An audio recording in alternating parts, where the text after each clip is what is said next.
All right, Keith.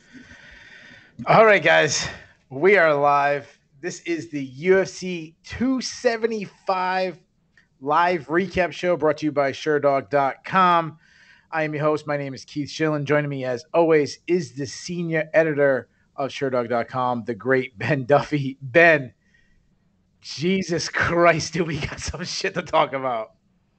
Have we ever, for a very short card by the standards of the modern UFC, there's something to talk about in almost every fight. And I mean, I almost want to just skip right to the end and say, is this your card of the year? Yeah, so we'll get to that in 1 second. We'll shout out to all the people in the chat. If it's your first time here, we just ask that you be respectful in the chat. We got a lot of the usuals we see in there: Bass, Alan McDonald. Let's see, Kane Bane's Revenge. A couple other guys in there. We just ask to be respectful. We try to read as many comments, many questions, many jokes, whatever people put in there, people's opinions. You want to do the grade right away? Because I'm down with doing the grade away right away. If How could this not be an A+? Like, this card was unbelievable. It obviously, the time change in Singapore. A little worried with the first fight starting off at 7 a.m. there, how it would be if it was flat. It was anything like, I want more fights now be starting at 7 a.m. or something, because I mean, I got an A+. Do you give any other grade? Yeah, A plus, definitely. I mean, just the superlatives. Like this, obviously, we still have half the year to go. We're just getting into June right now, but this could end up giving us our fight of the Yep. year, round of the year, knockout of the year. We'll talk about him later, but even though Andre Fialho lost, there's a chance he'll still be our breakthrough fighter of the year at the end of the year. Like, We almost had upset of the year. almost had upset of the year. On some people's scorecards, we should have had upset of the year. Uh, like, yeah, it was one hell of a wild ride. So we'll throw it out to the chat. We'll see what guys how they score the card. I give an A+. You give an A+. You asked me, is this the event of the year? Finding event year is always hard to me, because, like, I always kind of forget, like, which main event was this on, which co-main event, this and that. But, like, without thinking it, this is at least in the conversation. And Yes. I mean, it is going to be really hard to top.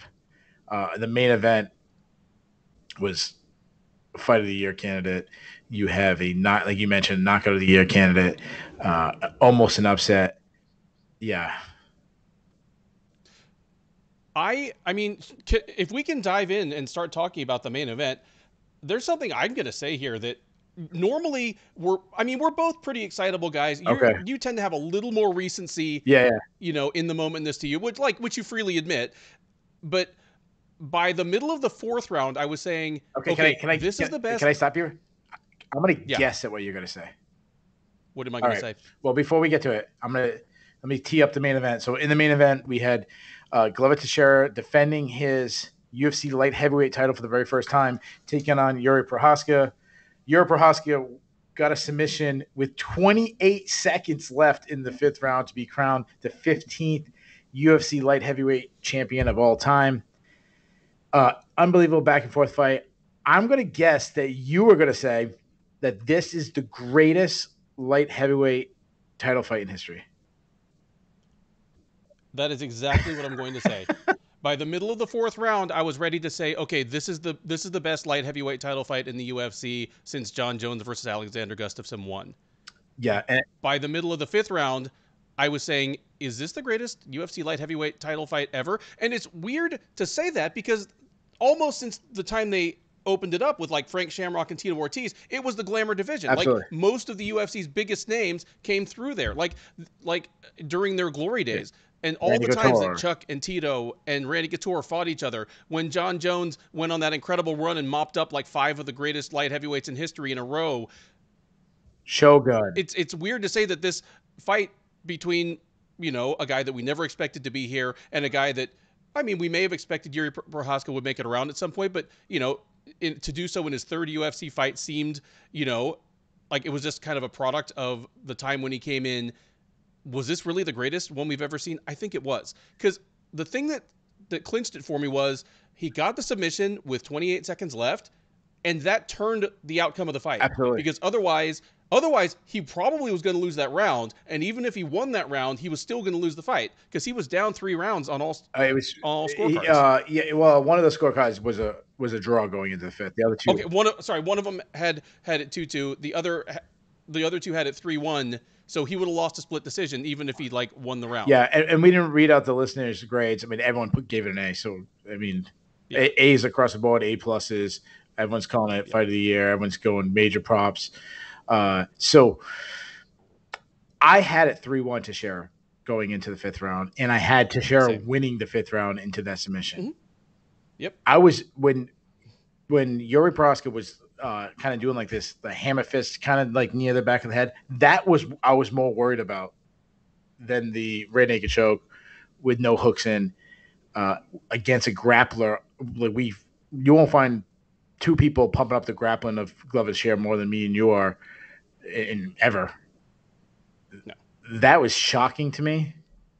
I'm thinking about light heavyweight title fights, and I mean, I know the John Jones and Alexander Gustafsson is a great one, but to me, that was great because one fighter was so surprising. It's kind of like the Shevchenko-Santos fight. It wasn't a great fight, but I think we were on the edge of our seats because one fighter was doing so much better than we expected. But this was back and forth, stand-up, ground. Both guys had moments where we didn't expect them to have moments in the style. Like I don't think many people thought Glover Teixeira would have rocked Prohaska multiple times in the fifth round. Almost looked like he almost knocked him out. Like almost like he was out on his feet for a second. Ooh, I wanna touch on this for a second. Yeah. Did Glover give away that fight when he rocked him in the fifth round and then jumped guard with a guillotine instead of just continuing to punch him? I'm gonna say this. I don't know because I mean the way that fight just kept every moment. I mean, I got a bunch of friends over. We had a great time, and I think it was 6 or 7 of us there. And I think I said it 15 times back and forth. Oh, it's all over. Like Teixeira's got him mounted now. He's gonna finish him. Oh, Teixeira's got head on triangle. Oh, Prohaska, Teixeira's gassed. Prochazka's dropping shots. Oh, Prohaska's had him pinned against the cage. It's over. So I will say it would have been just me adding another. Oh, it's all over. Teixeira's knocking him out. Like this is unbelievable. So I don't know if he would have survived, but it was definitely ill-timed. And then when he went for the guillotine, I'm surprised he didn't just try keeping it a standing guillotine. Like I'm really shocked that he jumped, trying to get a close guard guillotine. That was shocking to me. Same here. And the thing is, if it wasn't either guy's best fight from a fight IQ standpoint, both of them had some strategic lapses that made the fight a classic. Yeah. Like most of what made this fight so incredible is the swings of momentum that largely hinged on their mistakes and then their ability to take advantage of the other guy's mistakes. But I'd give Glover like a C for fight IQ, and I'd give Prohaska like a D minus, like the lowest possible grade you could give to someone who won the fight, because he made many more mistakes. Yeah. He spent so much more time on the ground with Teixeira than he really needed to. Whereas Teixeira made a few small blunders, but it was just that one in the fifth round that I think is going to stick with me for the rest of the time that I pay attention to this sport. I have the feeling it's going to stick with Glover too. Yeah. So I'm thinking I'm giving Prohaska like a D minus into the last 45 seconds fight where I give an A plus for fight IQ. Like getting the rear naked choke there at the end was absolutely spectacular. Looking at the scorecards of the listeners, it seems like majority had it 3-1 Teixeira heading into the last round. How about this probably could be on both lists. How about the cut guys tonight? I mean, between Glover Teixeira's nose, Yuri Prohaska's eye, going back to Talia Santos and her eye. Like one point it looked like it was completely closed and they cleared it up. Like shout out to, we never talk about the cut men, but the cut men's got their money's worth tonight. Like they work it. Incredible job. There could have been several fights that would have been prematurely stopped or unduly affected by cuts, and they managed to just let these fights play out. It was an incredible job. So with 28 seconds left, Prohaska kind of seals a come from behind victory. Usually when we do our comeback of the year, we kind of talk about a fighter's career, not necessarily a comeback in a fight. But if we did, like, this might be up there. I would agree. Again, he was 28 seconds from losing the fight. It's we'll always think of that no look elbow Yair Rodriguez hit on Korean Zombie as one of the greatest knockouts of all time. And part of the reason it's so great is because of the stakes. He was 1 second away from losing a decision in that fight. Yeah. Even if he'd knocked him down but not out. It had a very Anderson Silva, Chael Sonnen one feel to it. Not in the sense like one guy dominated the entire fight, but more of one guy's about to win and then he needed to come back late. Let's talk about Yuri Prohaska. So obviously he's now 3-0 in the UFC, 3 stoppages. He's now the UFC light heavyweight champion. How do you market this guy? Because I was talking to people that was over my house and they were like, "Oh my god, the ponytail thing's crazy. It's stupid." And I'm like, "What are you talking about?" I'm like, "That is his whole gimmick. He's the what do they call him? The spiritual samurai." And I'm like, go all the way with it. If I'm the UFC, like, he's a weird dude, and just do it all the way. Like, next time he needs to come out with like an eagle on his freaking arm or something as he's walking out to the cage, and like, do it all the way. I mean, he's already walking out in like a silk kimono now. Yeah, yeah. You I know, don't even know what a kimono is, but do it. Yeah. well, I mean, you saw when he walked out, he was wearing like that green silk, like just Okay. basically samurai outfit. He wants to steer into it, and he just has kind of a naturally low key Yeah. personality. But kind of like Anderson Silva, if he keeps winning, people will come around and kind of they'll get to know him. They'll get to know his quirks, and they'll come to love him. It'll help that unlike Anderson Silva, I don't know if this guy's title reign is going to last one title defense or 10, but there are going to be no boring fights there. No, and we're talking about Baz mentioned that he's kind of snoozy on the mic. Yeah, he is. So you know what you do? Don't even put him on the mic. Like, have him take like a year of silence or something. Like live it all the way up. Man. Like, live it all the way. Like, no, Yuri can't talk because he hasn't spoken a word in a year since he won the title to keep himself humble or something. Like, just do it all the way. Like, go all the way. Like, make him be the gimmick. Glover Teixeira for a second. Obviously, it's absolutely, if you're a Glover Teixeira fan, it's absolutely heartbreaking to lose a fight that he's winning with 28 seconds. But I don't think his stock goes down because to be 42 years old and be in a fight of the year, a moment, yeah, it didn't end up the way he wanted, but it's a moment when we think about Glover Teixeira. Like, I'm not going to think negative of it. Like, it's Glover Teixeira showed, well, one, he showed his striking is much better than I thought his striking was done. His chin and his toughness is second to none ever. Mental fortitude, which is shocking that he was submitted with 28 seconds. I think some of that might have been, I mean, when a guy gets a blood choke on you, if you're not tapping, you're going out seconds later anyways. So it's not like he was moment, got caught. But I won't think negative, but going back to that guillotine, and I said, why did he do that? I said, the only thing I think of is that he's so gassed out. He saw an opportunity to try to get out of there. And when you're so gassed, you do shit like that.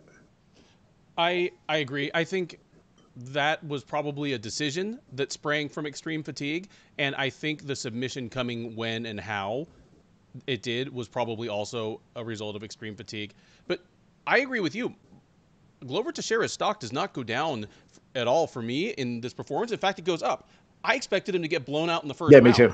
So for him to be on the verge of winning this fight and to have had chances to win it a half dozen times, he greatly outperformed what I expected of him. He showed me that he has more left at 42 than I thought he did. Yeah, and this wasn't a clinch fast against the cage, slow pace, or on the feet, Andre Arlovsky style, where he's older but he's limiting his output. No, this is guys throwing bombs at each other on the feet, having crazy scrambles. What even like, one guy's on top for a long time. There was scrambles and knee bars. I mean, Yuri Prohaska kept trying to throw out Granby rolls, even though it didn't work at all for him. But he kept throwing Granby rolls. Teixeira's following him. Submissions attempt, near submissions, hard ground and pound, trying to survive ground and pound. Him talking himself into like, I'm going to beat him. I'm going to win. Just incredible. What I'll say about this is I have two sides. So the side that's concerning to me, if I'm a Glover Teixeira fan, is obviously he's 42 years old, and the window is so like his window of being successful obviously is so small. Like every day that goes by, he's closer to retirement. He's closer to being done. So that bothers me. But on the flip side, he showed me once again that he can hang with anybody. Like if he wins his next two fights and he's the champion again, that's shocking. Like Yeah. he showed that this run he was on, it's not just get to the ground and submit you. Like he showed that he can stand in the pocket with a more athletic guy and land shots and almost knock him out. I agree. And I have the feeling that his stock is not going to go down much from this with really anybody. I mean, look at it this way. Going into this fight, Prochazka was a minus 200 favorite, Teixeira plus 170 underdog. If for some reason, like I don't think they're going to do an immediate rematch of this. There's no real reason to, but say a couple people get injured, something happens, these guys fight again 6 months down the road. I think the line's exactly the same or maybe even a little closer. Yeah, I agree. Actually, I think it would be closer because he showed that he could take everything Prochazka and be right there. And arguably, if he stalled a couple more seconds, 28 seconds, that's nothing. He could be walking out with his first title defense and still be the champion, and the belt would still be in New England. So now the Celtics are going to have to pick up the slack for us. But I think about he's older. He could take damage. That's the thing that everyone keeps saying about Glover Teixeira. I always think about like how to market guys, and if maybe sometimes I feel like I should have went to marketing because I'm always thinking about it. I was thinking like WWE. Like how would WWE, if they had a guy like Glover Teixeira, how would they market him? I'm like, oh, they did have a guy like Glover Teixeira. His name was Mick Foley. He was a old guy that really didn't look athletic, who could take a beating and got over the fans because he could take a beating. Look, turn Glover Teixeira into our generation's Mick Foley.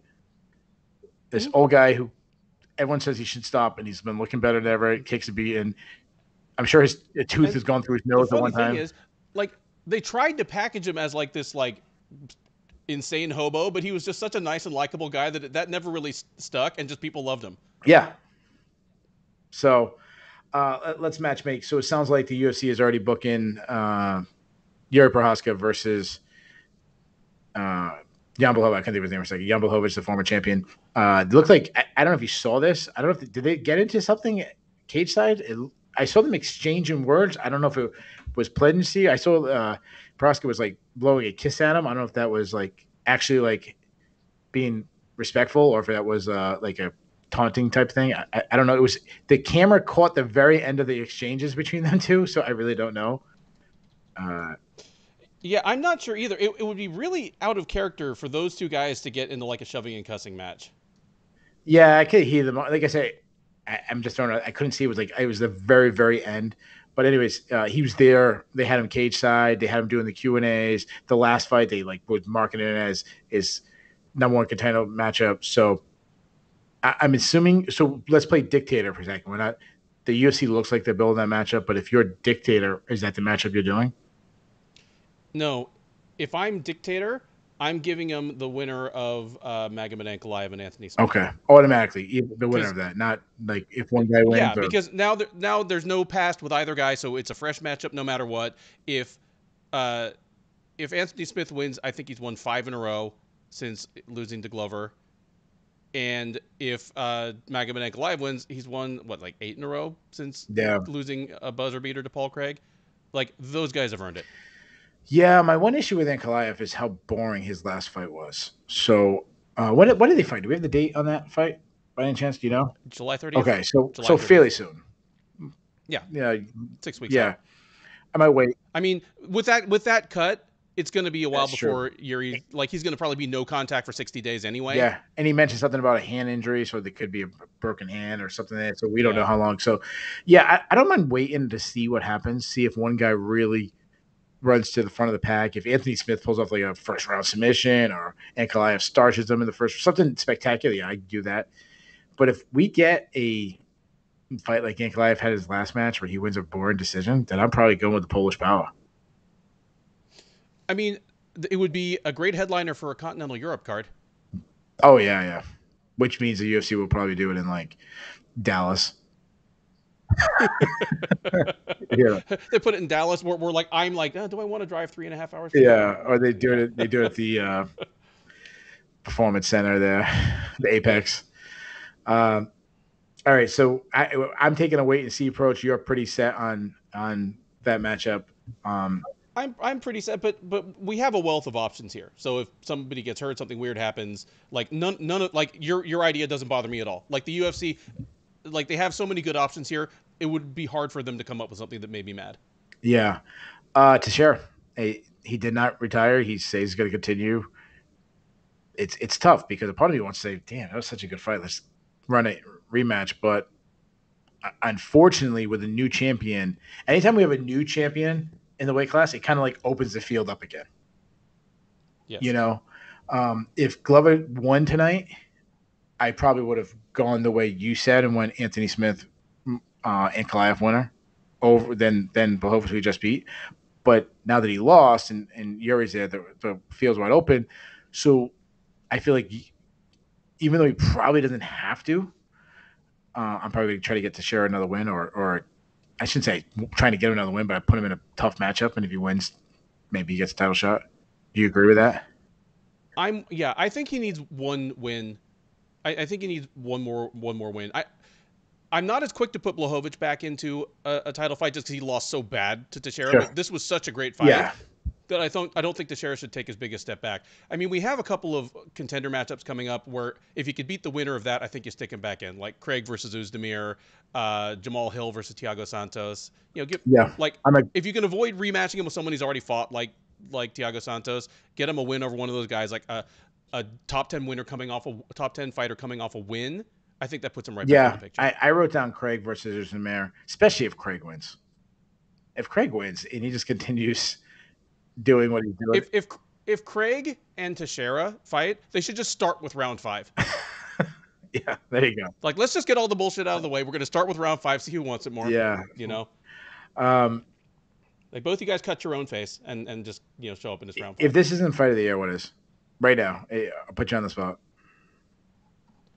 If this isn't fight of the year, hey, you in the chat, tell us what your fight of the year is, if not this. What's your second best fight of the year? Well, I pull up my list. Yeah, where's Dev? Dev is usually on the money with like. I think Dev takes notes for the recap. Knows what we're going to talk about because he's always on the money with the answers. I don't know where the hell Dev is because Dev was actually DMing me on Instagram like throughout the card, and now he disappears. I see how it is, Dev. Let's move on. We'll go to the co-main event. So Valentina Shevchenko took on Talia Santos. Valentina Shevchenko entered in like a -1,000 favor or something like historic again, and she absolutely destroyed Talia Santos. It was not a matchup at all. She won every single minute, every second. Oh no, that's not what happened. She won a very debatable split decision. Before we actually talk about the fight, can I just rant about Bruce Buffer once again? Please hit me. Bruce Buffer, you have you have the easiest job in the world. Like, obviously, you need a talent. You need to have the voice, like this God-given voice, and I'm not sure he has to work it and whatnot. But if you wrote down like an index card of all his responsibilities, it's not that much. It's like read where they're born, what their record is, whatever. And then when it comes to decisions, read the card the most suspenseful way possible. Yep. And what I'm talking about is it was a split decision. I think it was 48-47. He read it 48-47 Shevchenko, 48-47 Santos, and then 49-46. As soon as he said 49-46, he weighed the big pause and waiting again, still, whatever. But I was in a room with, I would say, casual fans. And I said, oh, Shevchenko won. How do I know that? Well, because you can't make an argument for 4 rounds for Santos, but you could make an argument for 4 rounds for Shevchenko. Like, dude. Yep. We're like, what the fuck, dude? You don't have that much responsibility. Can you just like not screw up the little thing you do? It's super easy. Yeah, it's the same as when he pronounces people's names wrong. It's like, dude, like pronouncing people's names is like half your job. Like, how can you not do it? Yeah. No. I'm not going to bash him for pronouncing people's names wrong because I do it all the time. Like, you're very good at it. Okay. Bass was giving us a lot of shit by saying, and I think it was maybe putting at me because I'm the biggest shill for Valentina Shevchenko. I was saying that she's the perfect fighter, check every box. That was not the case tonight. Bass saying no one is unbeatable, and you've heard that saying all the time. Every contender who takes on the big huge favorite says that. Well, Talia Santos showed it tonight. How did you score the fight? Okay, here's the thing. I scored it 48-47 for Santos. I gave her the first 3 rounds. I gave Shevchenko the last 2. Okay, I'm gonna. I think there's a very good case to be made for giving Shevchenko the second round, in which case she would have won the fight 48-47 Sure. instead. Yeah, and I'm okay with that. So I'm gonna say this. I'm gonna ask guys to give me a pass because I'm watching the fights. I'm watching with friends. We're making jokes. We're having a good time. So I'm scoring it enough, like I'm paying attention enough to try to score, to throw something out there and make decisions to be, because I do it every single event. So I give me a pass. I want to watch the fight again, and then say who I scored it to. But in the moment, and some of this might be, I like to call it like the Gustafson effect, where you, or even like a Tim Elliott. Remember when Tim Elliott took on Demetrius Johnson? He may have won the first round and then lost the next 4, and people made it sound like it was much, much closer than it was. I wonder if I was doing that, where, oh, it's really close. Let me give it to the person I wasn't expecting it to be really close. So I scored a 3-2. I had 3-2, 48-47. I also went with Santos. We had the same exact way. I gave the first 3 rounds to Santos, the last 2 to Shevchenko. We're in the minority on MMA decisions. It's about 2-1 that people scored it for Shevchenko over Santos. I don't have a problem with that. I don't think this was a robbery. I think this was a fight with at least 3 of the rounds were individually very difficult to score, and were kind of based on, again, what you value. The whole thing about round 2 was Santos was the one that got the takedowns, and she's the one that spent more of the time on top, but Shevchenko is the one that actually probably came closer to finishing with submissions, like actually threatened with more offense on the ground. So we'll throw it out to chat. People can give us how they scored it. And I'm okay with if people get Shevchenko. And I'm okay with Shevchenko. Like I said, give me a pass. I'm going to watch it again. I wasn't watching it super, super close. The whole point I want to say is Santos made this much closer than anybody expected. I didn't see, like, sometimes you have a lot of, I shouldn't say, you have like that person who tries to be super smart and will take the huge underdog. I remember people taking like Ray Borg over Demetrius Johnson and that. I'm like, no, you don't really think he's going to win. You just want to like toot your horn when he does, and you hope when Ray Borg loses, everyone ignores it, and you go, well, yeah, of course. Oh, you give me a hard time. Yeah, I took a guy that was, you took the guy that was an 8-1 favorite. Of course he's supposed to win. I took a shot, but then if he wins, you're the genius. I didn't even see that for Santos. And I don't really follow a lot of people's picks. I don't. Once we started doing the preview show, I really don't follow. I try not to follow people's picks because I don't want to influence my picks. Even though we put our picks out I don't know if anybody puts it out before we do, but we put out super early. But anyways, I wonder what would have happened in this fight if they didn't clash heads. Because to me, it was an extremely close fight, and it was an accidental clash of heads that's completely swelled up Santos out, almost completely closed it. Really picked up the output from Shevchenko when that happened. She threw everything one side. It seemed like a lot, which was smart of her, attacking the eye. What would happen if that headbutt didn't land? Like, how much of an effect do you think that had on Santos? I think it had a pretty substantial effect on Santos. The one round in this fight that I think was easiest to score was probably round 4 for Shevchenko. Okay. And round 4 consisted of her tagging up Santos on that blind right side a lot. Like, you can make it. I think you can make a very convincing argument that enabled her to win the round.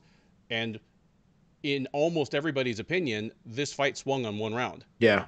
So, yeah, I tweeted at the beginning of the 4th round that whether this ends in a win, lose, no contest, whatever it is, I think it's likely we see a rematch of this pretty soon, just because of this that headbutt is so obviously affecting the course of the fight. Yeah, and she didn't make any. Like, as far as I know, it didn't sound like Santos mentioned anything about it during the post-fight interview. Now, I'm sure maybe if they give her a chance to speak at the post-fight press conference, she might say something about it or whatever. But in the moment, I did not hear her. Again, I was in a packed house, so people are talking during the interviews. I try to listen because I know we're going to talk about it, but I got to ask friends. We'll talk through it. One thing that I'll say that really surprised me, two things. One is the strength advantage that Santos appeared to have. One, she seems to, and then how she was able to really hang with Shevchenko on the grappling, win a lot of the grappling exchanges. And there was moments where it was like a willpower, where it was like they would both go for a move and it's like a 50-50 scramble position and like who's going to get the higher position on the ground, or someone's going to win that scramble. And a lot of times it looked like Santos dug deep. Well, Shevchenko did. I completely agree with that. Coming into this fight, I said that one of the good things that Santos brings to the table is she might be the only person that Shevchenko's fought at flyweight that brings a similar kind of just big frame for the division, legit plus athleticism and just brute physical strength. Yeah. Jessica Andrade is super strong, but she's 5'1". Yeah, that's right. Like this was really a case of Shevchenko, who, for all of her incredible technique, I mean, she is a physical bully at 125, finally having to pick on someone her own size, but it was beyond that. Yeah. You're right. Taila Santos won scrambles and won stalemate positions by just powering through them. Like Shevchenko ended up doing a couple of the headlock throws that, of course, we love to hate, but they usually work for her, but they didn't work for Santos. Yeah. Like every time she tried it, Santos got out the back, took her back, and either she ended up on top or a scramble ensued and they were back on the feet. But Shevchenko couldn't go to the well with some of the brute force techniques that she's used to being able to make work, and that definitely stuck out. Two of my least favorite techniques in MMA happened a lot tonight, and that was the headlock and the Granby rolls. I don't hate Granby rolls. I hate incorrect Granby rolls where people are rolling forward when you're supposed to be rolling on like a 45-degree angle. That's how you Granby roll. And then when you grab one, you wing the arm through so you stop the follow through. Those are two techniques. But Teixeira did hit an unbelievably beautiful like peek out duck. I think it was a fourth or fifth round, which I know you thought it'd be. I went crazy when that happened.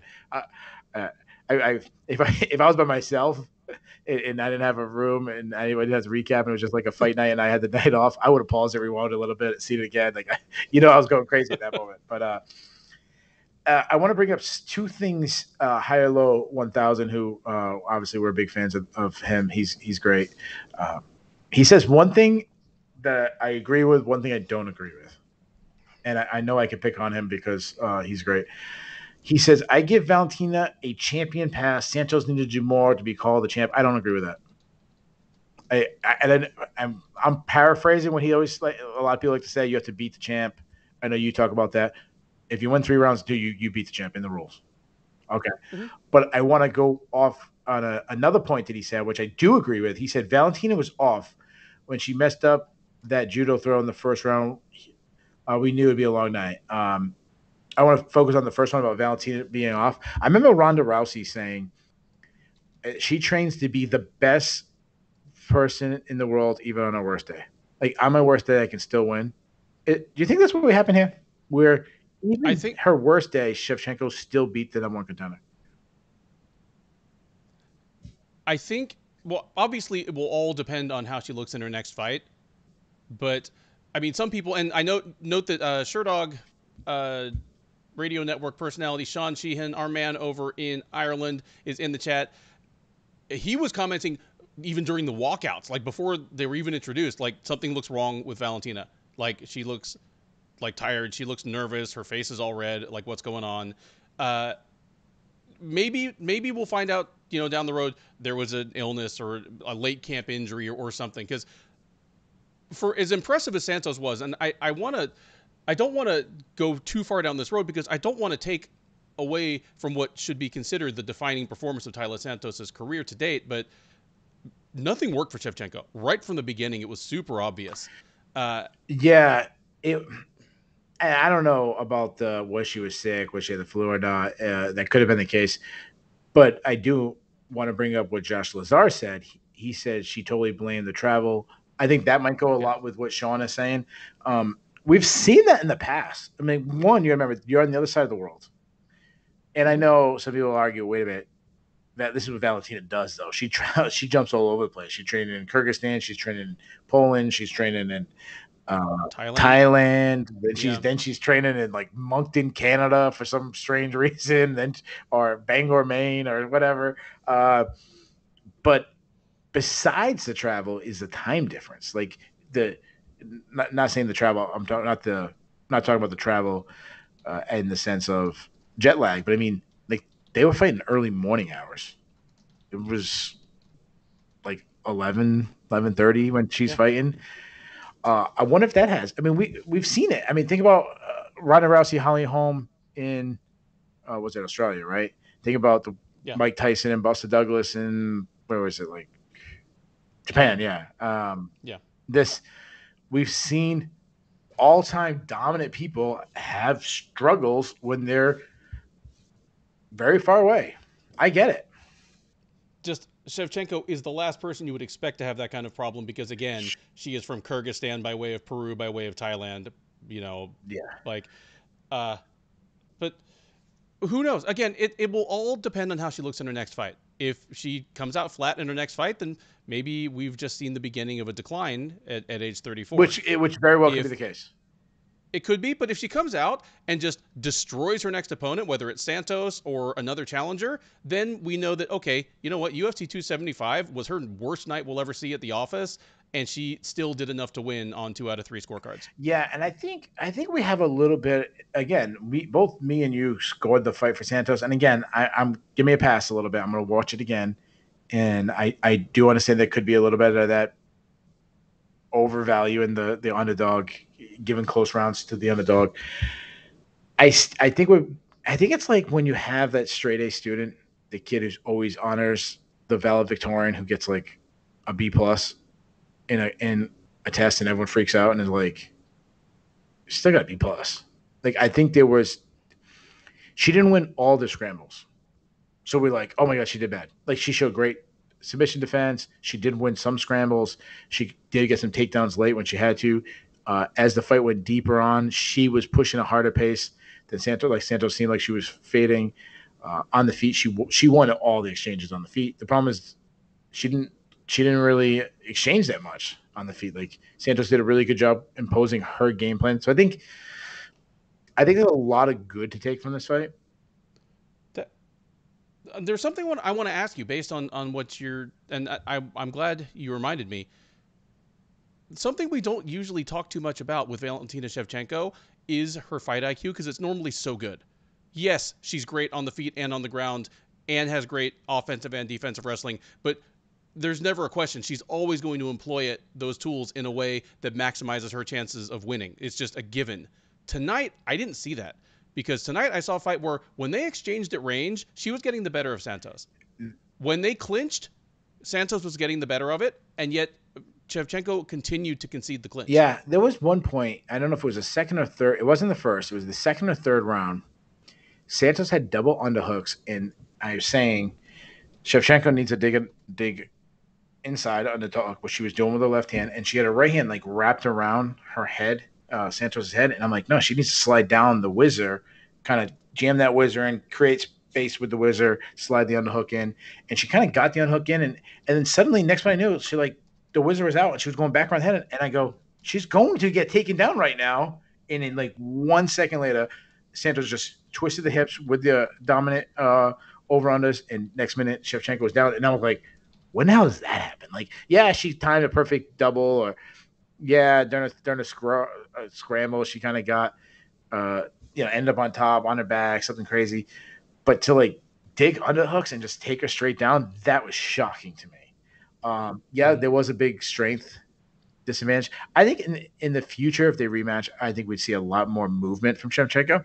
And I think what might have happened, and it could have been a lot to do with the travel, and Sean says everyone has their day, which is, as you mentioned, the age of Shevchenko. Like this could be the beginning of the decline. But she seemed to really struggle to get comfortable. But like rounds 4 and 5, she really didn't. It looked like vintage Shevchenko. And she's on top, controlling, smothering, like at the end looked like she was trying to set up a crucifix, trying to set up a head and arm triangle, like doing things we expected her to do. And I'm like, man, maybe we just don't judge those first 15 minutes. Maybe she needed to do warm up in the back a little bit longer, had adjustments. I mean, Brandon Allen talked about how he struggled with the weight cut this time. It was much harder. And he said it could have been the travel. So there are some outside forces that are, it's really hard being a fighter. And it's even harder when you can't control some things. Agreed.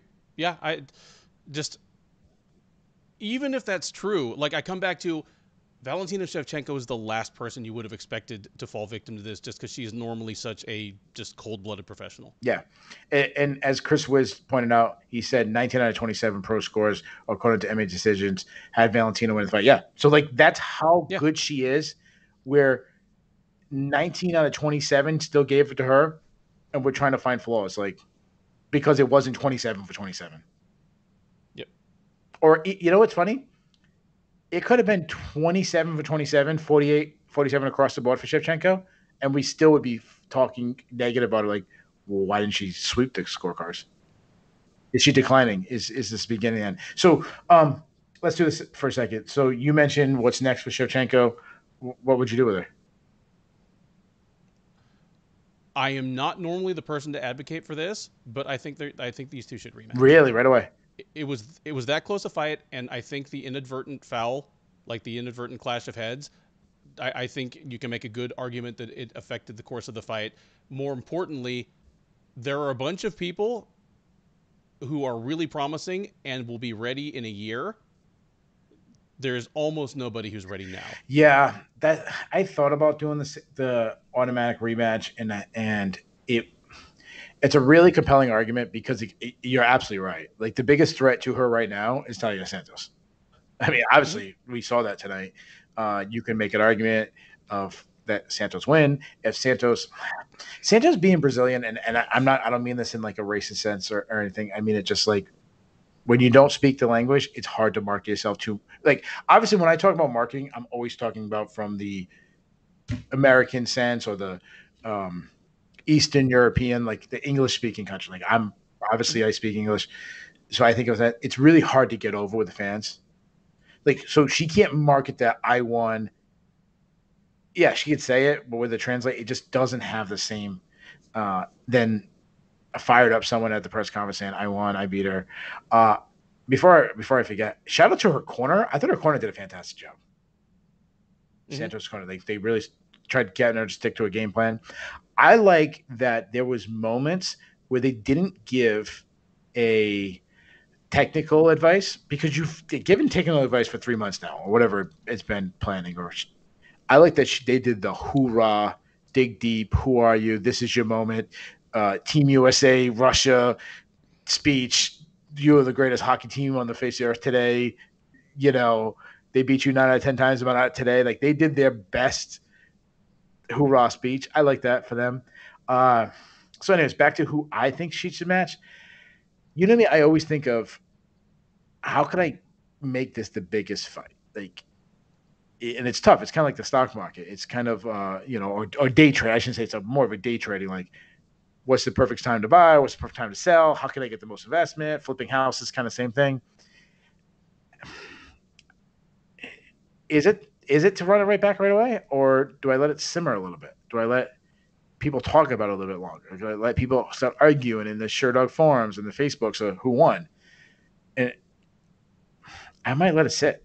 So that's what I do. I got like a if this happens, yes. If no, go this way kind of thing going. This is rushing, but happens when Shevchenko just takes out the entire division. If Manon Farrell beats Caitlin Chikagian, I'm giving Manon Farrell the 10-0 shot. See, and that's exactly what I'm hoping to avoid by doing this rematch. Yeah, I know. And I'm also trying to avoid having Taila Santos lose, or knock off a Manon Fiorot type. Yeah, or lose. And then like, I know you're taking a gamble. Like, if she loses, then you kind of really, you might be talking me into doing the Santos. If Manon Farrell loses to Caitlin Chikagian, I'm doing Alexa Grasso if she beats Vivian Araujo. Okay. Now, if Alexa Grasso loses, then I give Caitlin Chikagian the rematch. I mean, quietly, the like quietly Alexa Grasso is who Dana White wishes were his champ a year from now, probably even over Valentina. Out of everybody, I'll throw a couple names out there because Bass, we talked about, she's not unbeatable. Obviously, Talia Santos gave her a really good fight.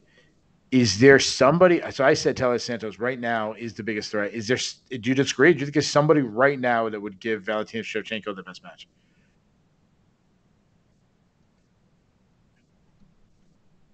And I'll throw this out the chat. If someone out there thinks there's somebody who could give Valentina Shevchenko the toughest matchup in the division right now, not a year from now, or 3 months from now, 4 months from now, when Shevchenko's going to fight again, who is it? So throw it out there. Who you think is the? It could be. You could say Santos. Like, Yeah, I mean, to me it's Santos. yeah, To me, after that, it's Manon Fiorot. But the thing is, even if I think Fiorot would give Shevchenko an interesting challenge later this year, I think she'd give her an even better one next year. yeah. So do I. Like she is still just like a 10 fight veteran, 11 fight veteran Yeah. now. She needs reps. The one thing I'm worried about when it comes to Manon Fiorot is they match her against Caitlin Chikagian, like the ultimate, like, oh no, The nullifier. yeah, like, oh no, like, frig. It's like that. It's like that when you play like slow pitch men's softball, and there's like that old 50-year-old veteran going up there, and you're like, I can't. If I'm playing outfield, like, you don't know if you don't want to play him back because he's just gonna drop one little blooper one. But if I play in, he'll turn on it. Like, he's going to get, no matter what you do, he's going to get a hit. That's how I feel. Like Yep. You're not excited. That's Caitlin Chikagian. She just old. I don't know. I'm trying to get this. This might be a bad reference at 2:19 in the morning. So I'd have to match Talia Santos. I don't know. Give her Caitlin Chikagian. I didn't write anything down. Let's move on. And the chat is throwing out a whole bunch of names. Who's the biggest threat? Jade Bunk says Manon Fiorot. McDonald goes with Talia Santos. Alan McDonald says Caitlin. Oh no, she can't. Yeah, I like that one. A lot of people had heading into this night, probably the main event, maybe the fight that got the most press was the rematch of, in my opinion, the greatest fight of all time, Whaley Zhang versus Joanna Jędrzejczyk. A second time. Last time it was a back and forth fight. This time it was an absolute thrubbing, as Whaley Zhang dominated Joanna Jędrzejczyk until she hit a spinning back fist and face planted Joanna. I'm gonna put you on the spot. Knockout of the year. This one, Michael Chandler, Tony Ferguson. Michael Chandler, Tony Ferguson still. Yeah, I think so too. I think because, I mean, both were extremely surprising, but I think Chandler's one was even more surprising. I don't think anybody expected Chandler throwing up like a front kick to the face. Exactly. And so it was unexpected. It was perfect. Like, just you couldn't have shot it better for a movie. Photo. Like, you couldn't have shot a fake kick better for a movie. It just made a perfect highlight. Where with Zhang versus Jędrzejczyk, it even took a replay to tell, was that a back fist or an elbow? Yeah. It crushed her, but there's just a little more aesthetic, pleasingness to Chandler versus Ferguson. Yeah, for like 2 or 3 weeks straight, we saw the Ferguson's foot pushing Ferguson's face going as Chandler's foot is hitting him. So the photo, I think, helps too. But I don't want to. When you get a knockout and you get a walk-off knockout, sometimes that overshadows everything that happened before that. Sure. Because obviously a knockout's crazy. I'm sure we'll get to the awards soon. I'm sure she's getting $50K for the knockout. But a knockout can happen. You won 1 second, 2 seconds, and it overshadows the 7 or 8 minutes where she was beating Joanna, beating the brakes off Joanna. Yeah. Just talk to me about Whaley's performance. Okay. Whaley Zhang's performance, she has always been a physical brute and standout athlete for the strawweight division. I mean, her physical strength is overwhelming in that division. Yeah. I mean, it's like Jessica Andrade, only she's much bigger than Andrade is, and so you always knew on some level that if she turned her mind to it, she'd be able to translate this into effective offensive wrestling. She has done so. Oh, unbelievable. She is taking down people in ways that she simply couldn't do a couple of years ago. Even as she was winning like 15 fights in a row, she is adding new things to her arsenal. Joanna Jędrzejczyk is traditionally a hard person to take down, and Zhang just threw her all over the I place. couldn't believe it. So Just mauled her, and once, like, it's that whole thing of in football, the pass sets up the run sets up the pass. You have to set up your defense to defend one or the other. Takedowns and striking are the same. Like her striking was even more effective once Joanna was constantly afraid of the level change, and Joanna looked like a mess. Like she normally at her best, she's just this cold-blooded, composed sniper who's great at maintaining distance, great footwork, doesn't let herself get marched into the cage. If you run straight at her, like you're gonna eat 3 jabs and a teep, and you're not going to be any closer to than you were before. And instead, she was just flailing wildly. She didn't, and I'm not saying this to take anything away from Zhang's performance. Like, Joanna looked nothing like herself because Zhang took her out of her game. absolutely. A couple of things that stood out to me. Like I said, incredible performance by Whaley Zhang. She looked really fast to me. Like besides strong, she looked fast, accurate. You talk about wrestling, like she slammed. I think it was the very first takedown. She slammed Joanna like on her head. Like her face, like face planted on the canvas, and I thought she was rocked. I think that really rocked her. I think that's why I don't know if you remember when she first got taken down. She ate like 15 punches before she worked her way back up. Like she was getting teed off against the cage. And I think because she had her bell rung really bad and she was kind of gathering herself before she really knew what was going on. And I actually think, even though I think she was hurt, like she even said it in like, besides obviously she got knocked out cold with a spinning back fist, but she was talking about like, yeah, like I'm kind of a little like loopy right now. And yeah, obviously the spinning back fist is for that, but I think she was loopy before that. I think that's why we didn't see the composed one. I think she had to rush. And the other thing I think happens is when it's a 3-round fight instead of a 5-round fight. She lost the first round. You can't lose the second round. You really have to win that one. So I think that's why she kind of came out really aggressive and walked right into a spinning back fist. Do you want to talk about what we do next with Lee, or do you want to talk about JJ who retired? What would you rather talk about first? I believe JJ when she says she retires, I so I agree. say we get that out of the way first. Okay. Do you think it's no? That's not. I don't know if I should say you think it's the right move because that's kind of unfair because we don't know their personal lives. And if you want to live your life, I think she said that she wants to have babies and be a mom and do the married life or whatever. Okay. And it's obviously so much harder for women than it is men. Like it's easy for men to have babies when they're 50. It's not when women get older. So, and she talked about being basically in the gym for 20 years straight, going from kickboxing to MMA. And yeah, I'm sure half her life, more than half her life, that stuff. Do you see anything in her physically? Do you think it's worth hanging on? I'm not talking about JJ as in like, yeah, she could be the 8th best strawweight in the world, or she's still the 12th best. Like, is it anything worth fighting at this point? I don't think she has another title run in her. Okay. And at 35, she's not going to get any better from here. Yeah. She had a long Muay Thai career. I mean, the picture made the rounds once again of her and Valentina Shevchenko in their Muay Thai match when she was 20 and Val was 19. Like she's been doing this for a long time. She's one of those kickboxers who had dozens and dozens of matches, as they often do. There's a lot of tread off the tires, so she could hang around and be a top 10 strawweight.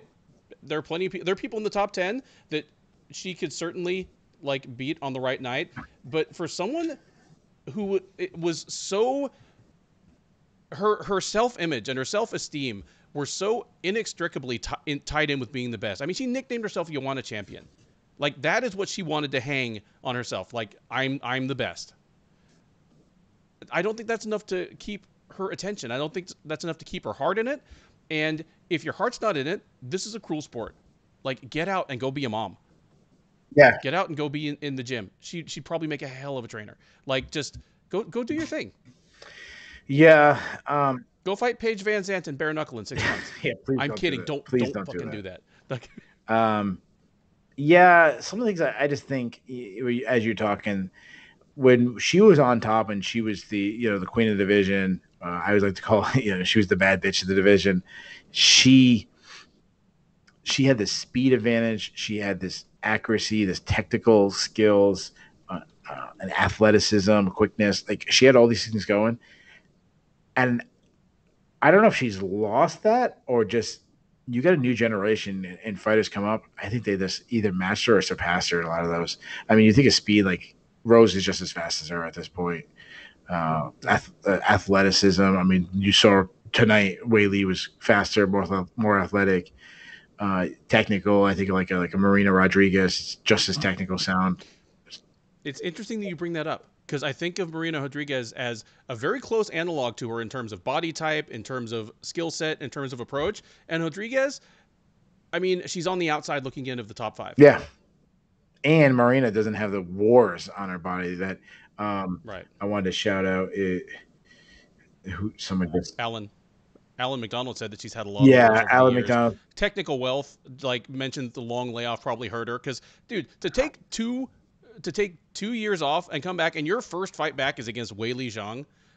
That's not making things easy I don't on want to give yourself. myself credit, but that's like exactly what I was saying. Like, give me a warm up fight first. Let her fight. Like I said, like a Jinju Fry. Like, give me.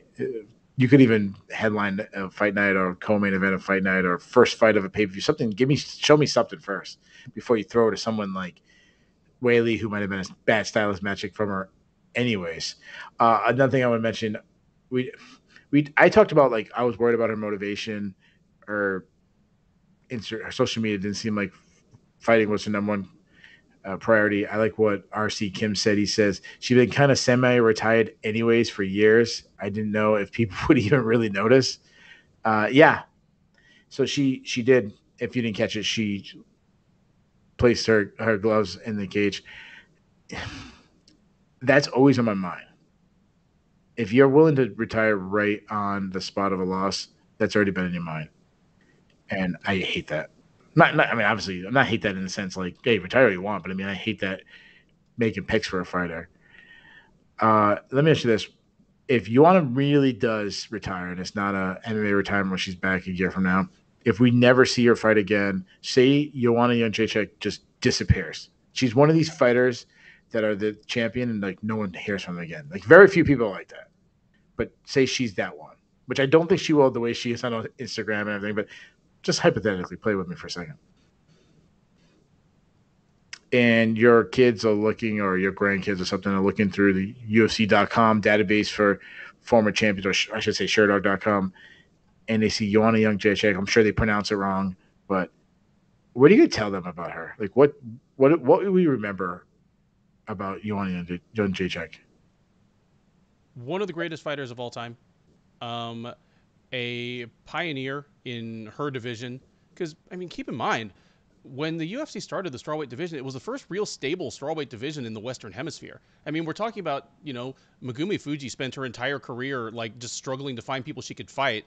And she literally never wore a belt in a major promotion because, like, Smack Girl, like, disappeared out from Yeah, under her that's when right. she was about to win their title. Like, it's ridiculous. And Let me ask you the this: end of her career, I'm sorry, go ahead. sorry to interrupt you. I'm gonna let you finish your point, but just side note, I'm trying to add on your point because I think it was a really good point about her just basically establishing probably the best division in women's MMA right now. Not even probably it is the best woman, Yeah. and she was the one who really ushered it in. It wasn't Carlos Esparza. It wasn't the Ultimate Fighter show that kind of introduced it, but she brought like stability because she became so marketable. She was this. Yes. I always like to say it. I don't mean this as an insult. Like the bad bitch. She's this psycho chick who's wants to murder you for even looking at her. Did you flirt with her boyfriend? Like, why does she want to murder kill you? Like, she had like a fatal attraction type vibe to her. She and But she did But it was like that, like actual want to murder you was mixed with like just this kind of like really weird trash talk where she'd like bring pasta necklaces for Jessica Penne Yeah. and like stale cookies for Carla Esparza. Like it was And then she hilarious. had this, Like it was yeah. so And then she good. had that European accent, which just sounded so much tougher. And I am the boogie woman. yeah, yeah. And yeah, you want to like. I remember think Claudia Gadelha and her on Ultimate Fighter show. But anyways, I want to say that you mentioned Megumi Fuji. I shouldn't say a legend of the sport, but could be a legend of the sport, but not known. Like right now, we have the most hardcore of hardcore MMA fans. I mean, you're staying up at 2:30 my time. Who knows what time it is where they are, watching two people that they don't know, strangers, talk about MMA. How many of these people do you think 50% of them knows who Gumi Fuji is? I bet in this chat probably just because we All do right. have some old Okay. school hardcore types, Yeah, but yeah. if the rest of them I just dropped a But okay, let me ask you this. just dropped the link. It's safe to say that there's somebody who doesn't know who Gumi Fuji is. Yeah. And that's my point. Like this is these. Yeah. I'm not challenging any of these guys' knowledge. I'm not doing that. These are our guys. These are is hardcore. These guys answer our questions super fast. They're like freaking walking fight finders. These are my guys. But that's my point. Joanna did that. Joanna's always gonna be one of my favorite ones.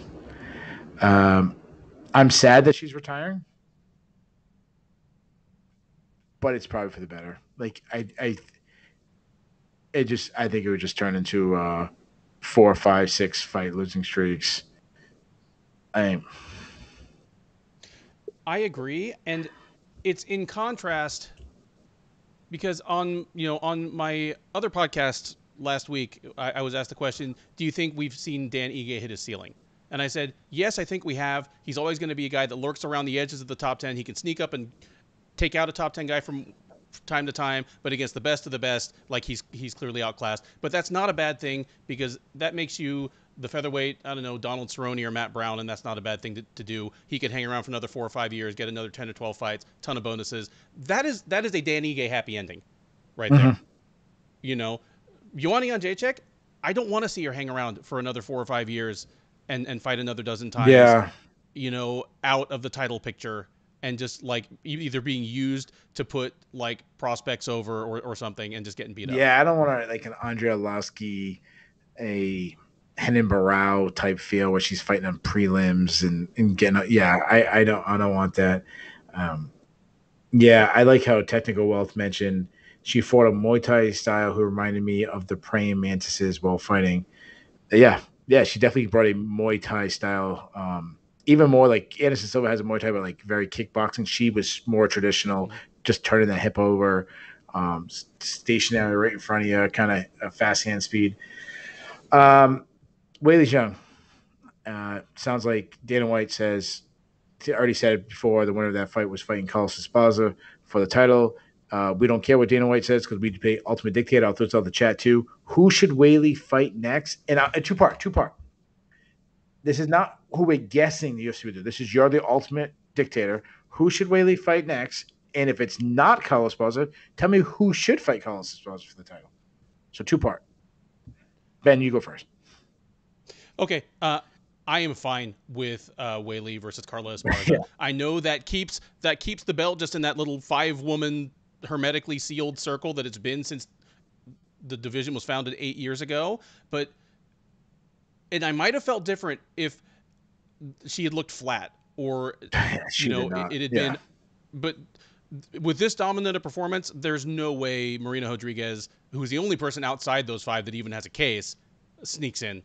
Like it's Whaley, and it helps that she and Esparza have not fought. Yep.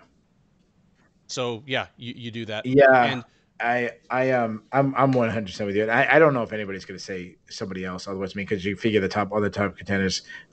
Whaley has a better resume than Marina Rodriguez. Obviously, Rose Namajunas now has 2 losses to Carlos Esparza. Her last fight was absolutely trash. Jessica Andrade is interesting, but she kind of left the division, kind of came back. So it's like, to me, she's got to win a little bit. Yeah, I do Whaley. And Whaley plunked her. I'm sorry, you're talking about Andrade versus Esparza. Yeah. I was talking about So like I probably threw this 2 out there, but I definitely think Whaley's going to get the title shot. I think she probably deserves it. She's obviously the marketable fighter that they want, a star from China.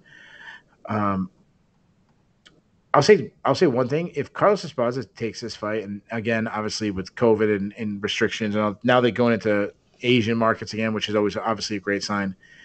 If I'm Carlos Esparza, yeah, if I'm defending the title against Whaley, I'm not fighting her in an Asian market. Like I'm putting my foot down and say we're fighting America. Yeah, I would. Not good for the Hell, business. don't go fight her in like Macau or Beijing. Or, Yeah, no, it's not good for the business. It's not good for the brand of the UFC. yeah. If I'm the UFC, I'm telling Carlos Esparza, hey, take a hike. You're fighting her in Asia or stripping you. But who's your favorite of that fight? Not your pick, but my favorite between no. I mean, who's the betting favorite? Whaley. Yeah, I think so too. How much? And I know this pretty is substantial. Yeah, I know this is not our thing, but probably pretty substantial considering like how she looked in this fight. Yeah, -200 or more. Yeah, something like that. Yeah, minus 200, which that's pretty steep if you're not the sitting champ. Which is, if you really think about it for a second, it's pretty ironic considering Carla just beat the woman who beat Whaley back-to-back fights. It's rock paper scissors, man. Styles make fights. I think Whaley's a terrible. Now we're not making a prediction without doing tape study and all that, but in a vacuum, on the spot, don't hold a gun to my head on this. I think I'd take Whaley fairly easily. Mm-hmm. So, which is another reason why you might want to make this matchup if you're the UFC. You want that. Carlos Esparza was a nice little story, like the turnaround. The fight was obviously terrible, but the story of how many years it was, completely counted out. No one expected her to win the title again. That was nice, but yeah, Whaley overall. Before we get to the prelims fights, or the undercard fights, and then the prelims. These are the three we really were going to dig in. We'll try to do the other ones much quicker. Overall, not the entertainment value, because we all said it today, but going forward, this point moving forward, UFC win? Like in terms of the overall outcomes tonight? Yeah. And I don't mean, I don't know if I phrased that right. I'm not talking about like, yeah, they won. It was an A. It was unbelievable. I mean, yes. This point going. This is wins up and down the board for the UFC. In the main event, Yuri Prohaska won, but without really damaging Glover Teixeira's brand. In the co-main event, they have a good idea now what to do next with Valentina Shevchenko, which they did not 2 days ago. And in the third fight down, Whaley Zhang is right back in the title picture, which the UFC really, really, really wants. Yeah.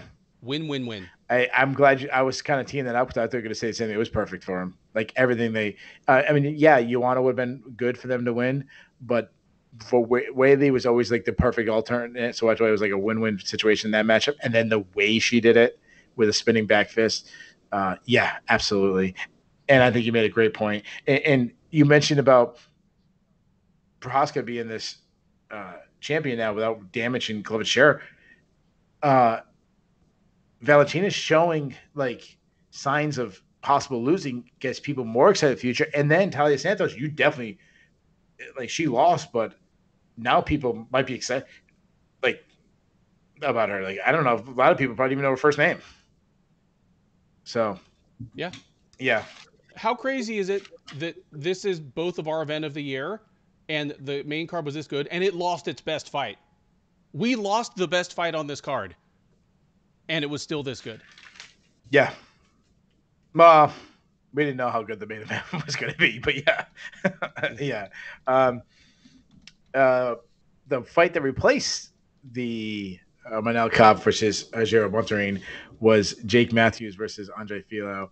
Jake Matthews won, I believe it was, I don't have it here, second round? Was it second round or first round? First round or second round TKO? Second round. What an eye-opening performance. Jake Matthews is 27, and like he just hit his prime. Like Jake Matthews arrived. Like I was blown away by the striking of Jake Matthews. We used to say he was a one-dimensional, and he kind of showed signs of improving striking, but it was always like the striking sets up the wrestling. Like ultimately, that was not the case. Like he wanted to stand up in the pocket, throw down with a dangerous striker and Andre Filo.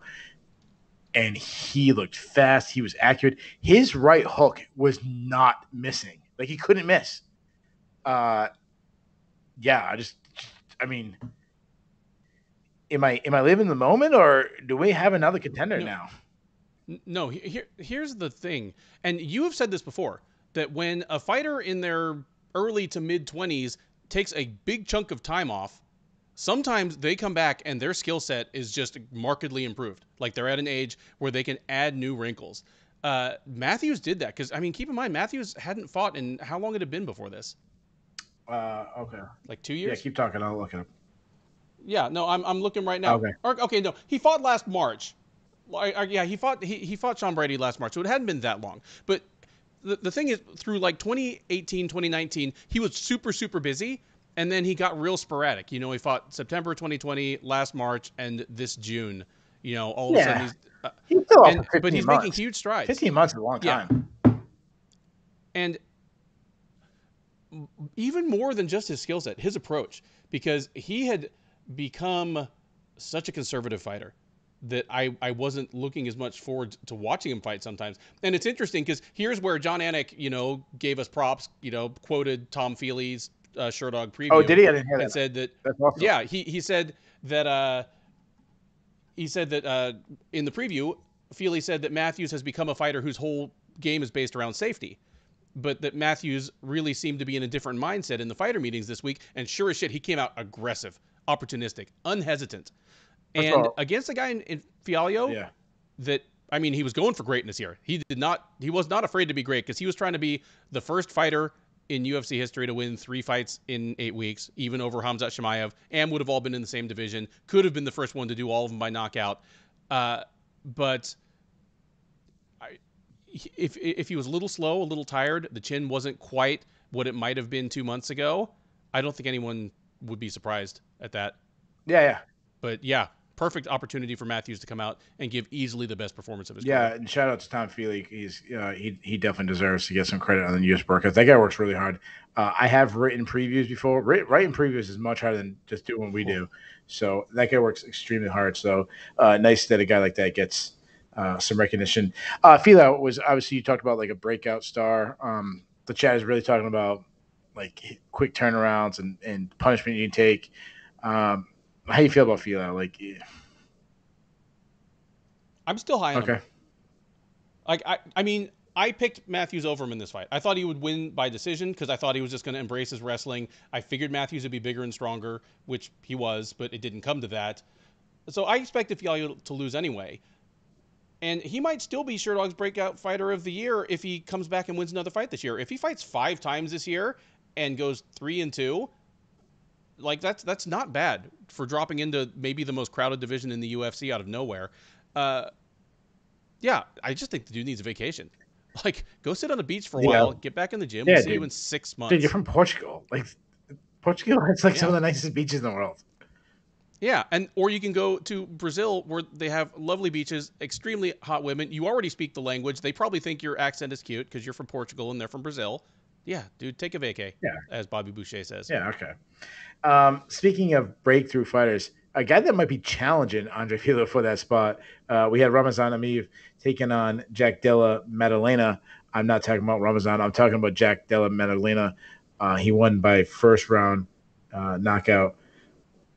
Dude, I'm loving this dude. I was loving him in the previews. I just one of the guys when I read my notes on him, every time I get more excited about him. I got more great notes added to him. He's won 12 wins in a row. His boxing is incredible, unbelievable. His accuracy. I love that he just works the body, and that's how he hurt Ramazan. He's only 25, dude. He's only 25. I love that he showed poise to get out of an anaconda choke, and then when he had his moments, he just put it on Ramazan. He has tons of confidence, which I love. I'm loving this dude. Like, I used to write a prospect column about like guys outside the UFC who's gonna like make a run, break into the UFC. Like, I think it should be like another column of guys that we don't view as top tier guys, they're not ranked guys that look like will be in the future. If I was writing like a top 10, or this guy would be on my list. And, dude, he lost his first 2 professional fights. Since then, he's won 12 straight. We talk about, seems like on a weekly basis, the difference in level of hype you get if you have a loss versus having no losses, even though he is functionally the same fighter he would be if he had not had those first 2 fights at all, or if he'd won them. Like, there's no reason we shouldn't be mentioning him right alongside, the big three undefeated guys at welterweight, next to Shemaev, uh, Rachmanov, and Brady. Just he doesn't get into the conversation because he has a couple of meaningless early losses on his record. But I'm with you. I liked the poise he showed on the ground. I mean, he's fighting a literal former combat sambo world champ. He's in a perilous position. He doesn't panic. He does the right things to get out. He gets back to his feet, and he immediately goes back to working this guy. Yeah, the things that I want to see from a 25-year-old prospect, top among them is poise. Yeah. You can fix most of the rest of the stuff. Yeah, and obviously he's with a great team, and he's doing everything right. Shout out to Jade Bunky. I apologize if I said his name wrong. He mentioned that his losses came when he was a teenager, and I didn't look up the exact time, but the point is, really, I mean, the guy's 25 now, so it was extremely young because when he's 18, 19 years old. Really good. He mentioned there all but one were a finish. Yeah, like this kid's excited. I'm sold on him. I think it was Chris Wiss mentioned you at your final phase of man strength once you're over 25. He was talking about Jake Matthews, but that fits Madalena too. Yep. So that was the main card. Let's go to the prelims. Josh Kulbau took on Sung Woo Choi. I'll say this, and I'll let you talk about Kulbau for a second. Kulbau, I said this before, I'm going to say it again. This guy's much better than I thought he was. And this was a really breakout performance. He was fast. He was accurate. He definitely had the power. He rocked Choi several times. Just a really good performance from Kulbau. Yeah, very impressive performance from Kulbau. I'm with you. I thought Kulbau, and I mean, we're going to talk about Jacob Malkoun in a little while here. I thought Kulbau was another guy that, okay, the UFC signed him because they were signing everybody in Australia and Oceania at the time because they needed to fill those cards. They were really wanting to break into that market more, and he's going to lose 3 fights in a row and be gone. That's not been the case. And not only has he just kind of hung around, he has some positive things. Like, he has fast hands, and he hits with power. Yeah. He had the perfect guy to display that against in Sung Woo Choi, because Choi is that throwback Korean fighter that is just a little too wild and a little too hittable on the feet. Like, if you got fast hands and you got power, Sung Woo Choi is going to give you a chance to, like, get some nice highlights for your reel. Yeah, really good performance. Speaking of highlight reels, Steve Garcia, welcome newcomer, and I apologize for butchering his name, Mahashati. Yep. How about this kid's? We're talking about young fighters. Here's another one. 22 years old. Step back, fade back, right hand. I love that technique. Fade back, right hand, just out of range. Short one, and face plants. Absolute face plants. Steve Garcia. There's something. Face plants of the night on a night that we had multiple face plants. That was the face plantiest of them. He was. We had 2 Chinese fighters with face planting knockouts on this card.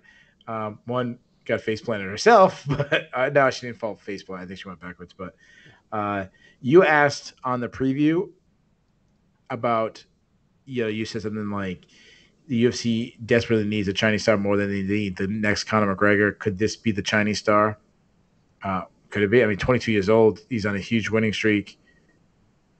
How are you feeling about this guy? I mean, if you're you get called in the UFC marketing group or your UFC talent scout or something like that, and they say, hey, Ben, we have X, Y, and Z amount of money to market one young Chinese fighter. Do you give him the green light? Like, put it on this guy? I'm not telling him to put all their eggs in the Mahashata basket. Okay. And here's why. He got a fantastic highlight reel finish for the ages here, but he came within like a hair's breadth of being on the other side of one of the highlights of the evening. He is a super wild and hittable fighter himself. Garcia, who is a borderline UFC level talent, hurt him pretty good earlier in the round.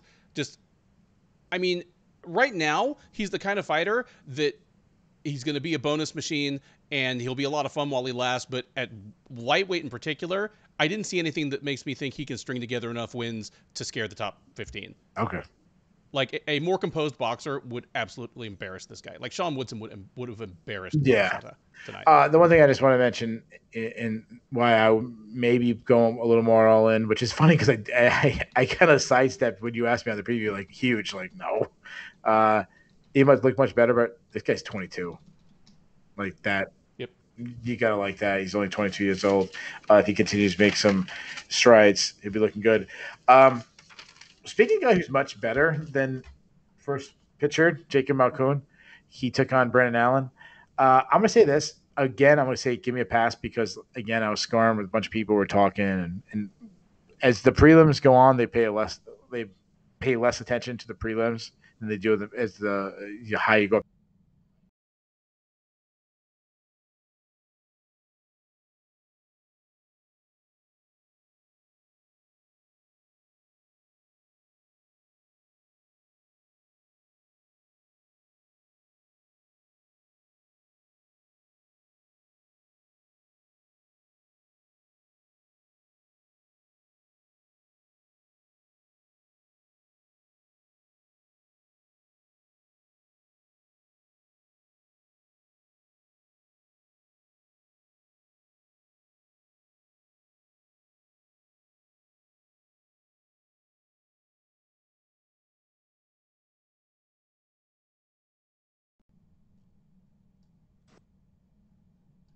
Yo, Hey, so, not sure what happened there, but yeah,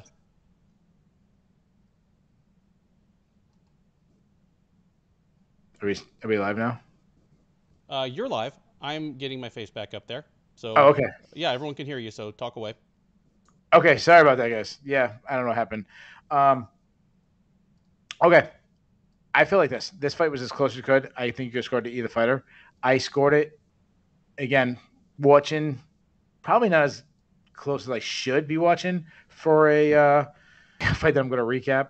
I had it 29-28 Malkoon, but I'm okay with anybody scored from Brandon Allen. I feel like this has a lot to do with the MVP fight that we saw a couple weeks ago.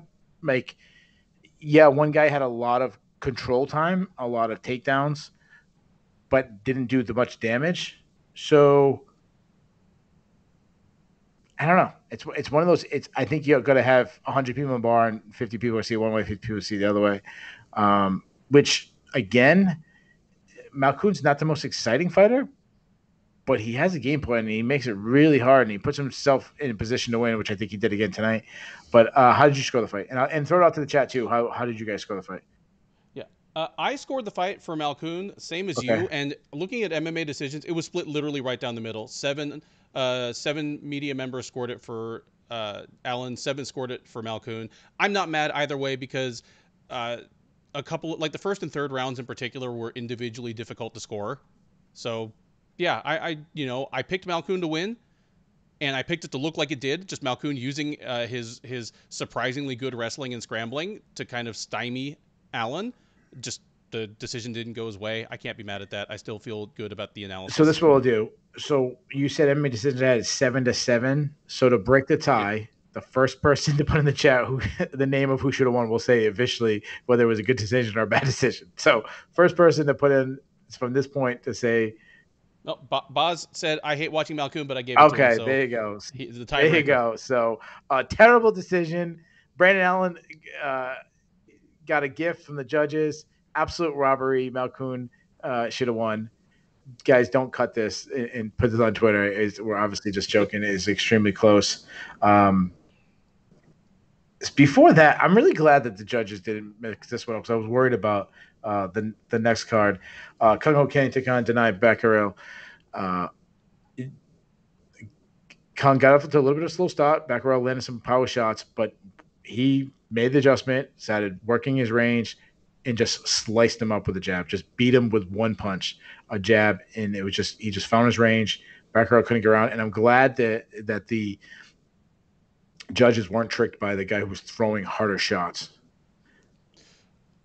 I completely agree. And Kyung Ho Kang was already the taller, rangier fighter, and so if you're the taller, rangier fighter and you're throwing a straight jab, and the guy is coming at you like swinging wide hooks, like by all rights, you should be piecing them up. And after the first round, he was, just he didn't get caught with many of those power shots, and just, just slightly outclassed the Mongolian, Yeah. especially over the last half of the And fight. when I was watching this fight and saying, well, how technically sound and good he looked, I just thought what you said on the preview, but like, what a shame that he lost such a big chunk due to military service, because his window to be a contender, and I don't think he'll be a title contender, but his window run in the UFC is much shorter than it probably should have been. Yep. Before that, we had our our what do we call it?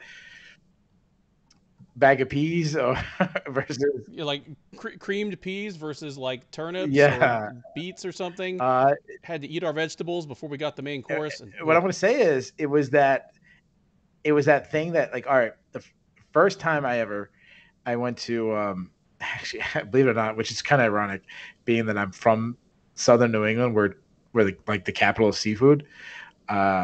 My parents don't eat seafood. Well, my mom eats a little bit, but my dad doesn't. And you kind of eat what you grow up, you eat what your parents. My dad's a very picky eater, so I didn't have a lot of shellfish. No, I had fish before, and I hate fish.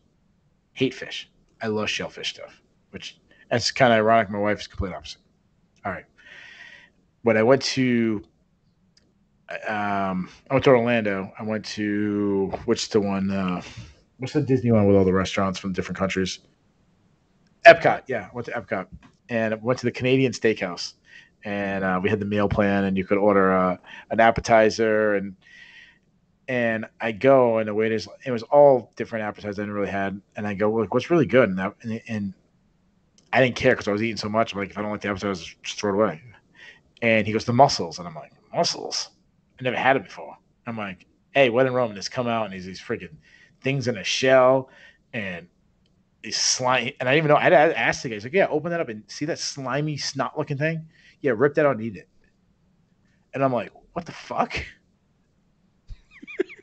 And then I'm like, you know what? I'll have one. I'll have one slimy snot thing, and it was delicious. So this is the muscles fight. Like, I didn't look forward to this. Like, I did not look forward to this fight at all. It was delicious. Silvana Gomez Suarez knocked out Nei Leong first round. Nei Leong is a one-dimensional wrestler who's not good at that dimension. like, like she tries to wrestle but has no setups, and then just like I give her credit.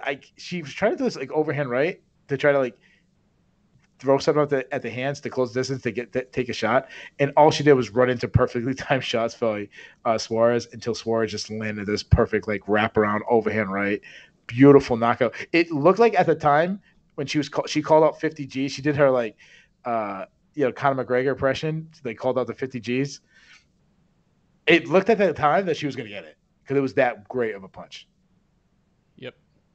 So, tell me about your muscles experience in this fight.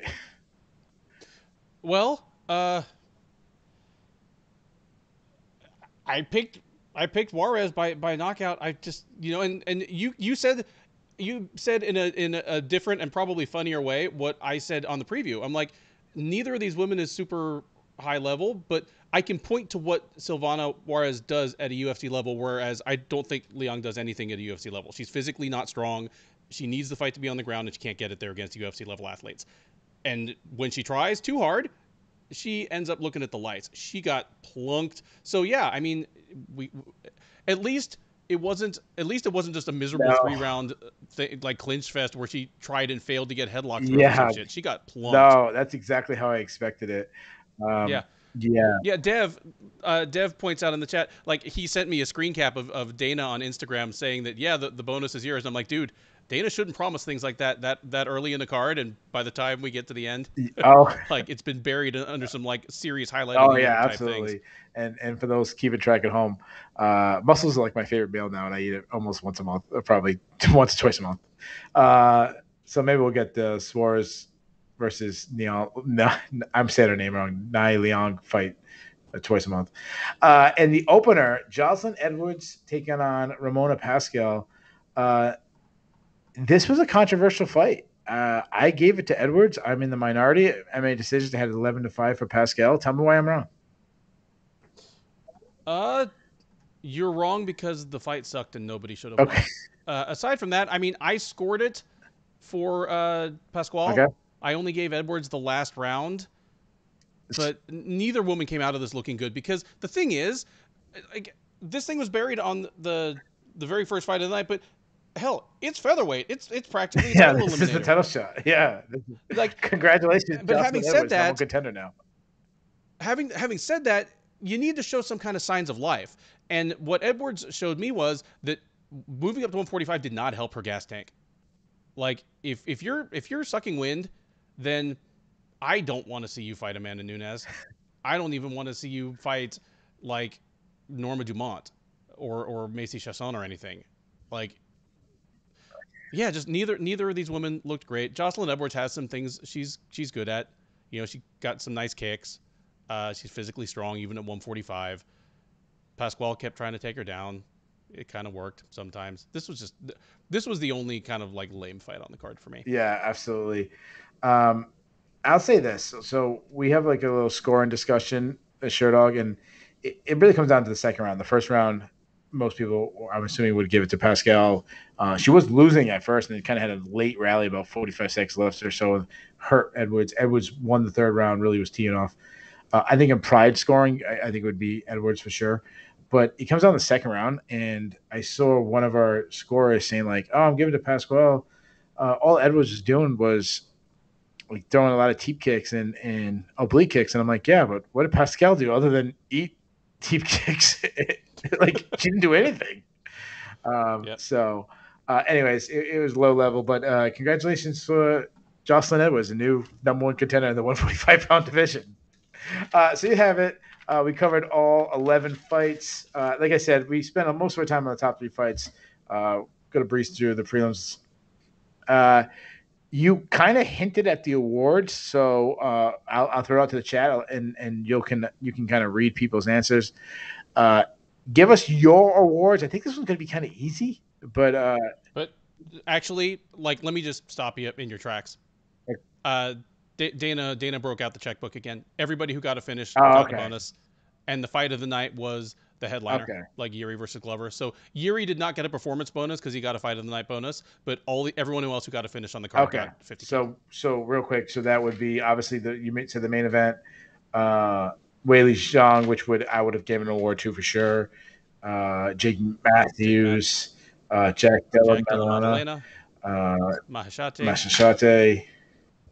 Silvana Gomez Juarez. Savannah. Dana kept his All word. right, good for that. So yeah, all right. So Dana was in a good mood, so I'm glad that everyone got it. If I had to pick just one, I probably would have went with Mahashate, that knockout, plus the Whaley knockout, and then the main event. So I'm glad when you have a performance like this, A+ card. Dana's in a good mood. Let's do the Bulls and the Bears and the cut list. We'll do the cut list. The cut list is even though it's such a great night, sometimes we do have to cut some fat. I got three fighters, I should say, on my cut list. I'll throw it out to the chat. If you have people that you think should no longer be in the UFC to make openings for other people, throw it out there. But Ben, how many people do you have on your cut list? I have 2. Okay, so let me and Ben do it to be on the official Shillan and Duffy cut list. Both of us have to have the same fighter on both of the lists, and if we do, we say the UFC, we give you permission to get rid of this person. Though they never get rid of anybody, it seems like we've had Sam Alvey on a cut list about 45 times now. Okay, so I had 3. So did you have Na Liang on your cut list? I did. All right, so she's 0-2 in the UFC. Dragon Girl can drag her ass on back to WLF. Yeah. Yep. All right, so goodbye, Na Liang. I actually I skipped this one. She's 0-2 in the UFC, but she's probably like the number 2 contender now in the division. But Ramona Pascal, again, it was a little bit of a controversial decision, but I was cutting her. She was my other. All right, so we have 2. So Ben saved this one, and I know you'll probably be like, oh, you can cut this person, but no, Ben didn't have on the list. Ramazan Ameev, or however you say it, lost 3 out of the last 5. I was cutting him. But yeah, I was gonna let him stay. All right, so he gets to stay, but the 2 losing fighters of the first 2 fights are gone. Let's do the Bulls and Bears. Can I cut Rogerio Bontorin for blowing weight again? Yeah, not yeah. Um, I swear he's talented. I swear, like it's there. No, that's the thing. He and Manel Kopp are both 500 or less in the UFC, even though by the eyeball test they're both top 10 talents, Okay, so that's a perfect. and they cannot make weight. Okay, so that's a perfect transition into our Bulls and the Bears. And if you're not familiar with the Bulls and the Bears, this is a stock market reference. We'll throw it out to the chat, guys. We'll start with the Bears. So the Bears are the people that did not have a good night, so their stock was going down. So if a stock is a bear stock, that means it's crashing, or the market is crashing. That's not good. So throughout there, we do a 3-2-1 up to hockey style. So I'll go first if that's okay. Absolutely. And the reason why I want to go first is because it's a perfect transition. My number 3 bear is the flyweights. You get yourself booked on. We always complain that the flyweights, ranked flyweights, low on the cards. Other than the main, title shot, it's always really low. We get a booked flyweights on a main pay per view card, and one of the fighters absolutely blows weight. So flyweights continue to get no love. My number 2 is a guy that I said got a pass when he lost to Alex Caceres. Now he also lost again. Sung Woo Choi lost two fights in a row. Both time he was the betting favorite. Not a good sign. He looked like he's going the complete opposite direction. So the fight was really fun. So I'll give him that. He showed some toughness, but actual skills, Sung Woo Choi is not there. And my number 1, and I hate to do this after someone just retired, kind of raining their parade, but Yana Jędrzejczyk is 2-5 over her last 7 fights. Her stock. There was one time where we might have been talking about Joanna Jędrzejczyk as the greatest female fighter of all time. Not after this run. She's not even in the conversation anymore. Joanna Jędrzejczyk stock has dropped. Give me your Bears. I agree with all of yours. So rather than like restate any of them, I will just add two. Uh, First one, Ramazan Amaev. He had lost 2 fights in the UFC, but they've both been close, grindy decisions, and he looked like a guy who could probably just kind of slot in as a reliable roster guy, a reliable test for up and comers like Jack Della Maddalena. He had never been just like starched before. Now he has been, and at 35, the fact that we were even talking about him on the cut list, all of a sudden, like that position as mid card roster guy doesn't look so secure anymore. The only other one I would add is Valentina Shevchenko. Whether you think she won, whether you think she lost, coming into this week, the only question was whether she's the most dominant fighter in the sport, period, of either gender and of any weight class. And now we're like, okay, she looks vulnerable, and all of a sudden she has something to prove in her next fight. For someone who, again, was about as airtight and bulletproof a champ as we seem to have in this sport, there's no way to see that other than as a stock down moment. Yeah, absolutely. And but not a good statement for me to say. Like I was talking her up, saying, "Oh my god, she's the best pound for pound fighter, regardless of gender."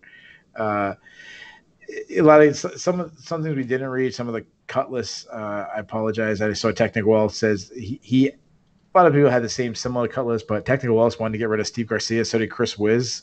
We didn't put Steve Garcia. He's fun. Like he's not good, but he's fun. But yeah, he's probably getting close. Bears. Chris Wiz says the Brazilians tonight. Not a good night for the Brazilians. Brazilians lost 1, 2. I mean, both Brazilians on the card lost. You want to read some of the Bears out there? Because there's a couple of them out there. Yeah, Bears. Tyler Santos mouthpiece. I think that was actually a bull. That was totally meant to help Tyler Santos. That was completely on purpose. Nobody accidentally forgets their mouthpiece. It does not suddenly happen. Tim Elliott was in a corner. Fialho, Joanna, Amaev, Bobby Boucher, Aussies, refs, women's Bulls, Aussies, refs, women's flyweight. Got it. Yeah, good night for the Aussies. Technical Wealth, Bulls, Santos, Whaley, Glover. 30 seconds to winning a crazy fight. Yeah, that one hurt. Yeah, Bears, Brazilians tonight.